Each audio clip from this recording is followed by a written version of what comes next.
ষড়যন্ত্রের তীব্র নিন্দা এবং প্রতিবাদ জানাচ্ছি। বলতে চাই, হেফাজতে ইসলাম এদেশের প্রতিটি মুসলমানের হৃদয়ে পতিত রয়েছে।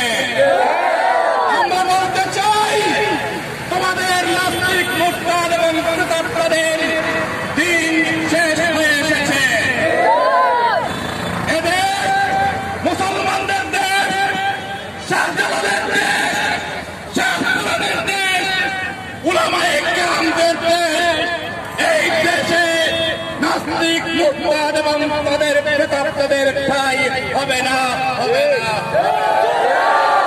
আজকে আমাদের সামনে গুরুত্বপূর্ণ বক্তব্য রাখবেন কেন্দ্রীয় ছাত্র জমিয়তের সংগ্রামী সভাপতি, সাবেক সভাপতি, বর্ষিয়ান রাজনীতিবিদ জনাব মুফতি মাওলানা নাসির উদ্দিন খান সাহেব। তার বক্তব্য আমরা গুরুত্ব সহকারে শুনবো। সবাইকে ধন্যবাদ।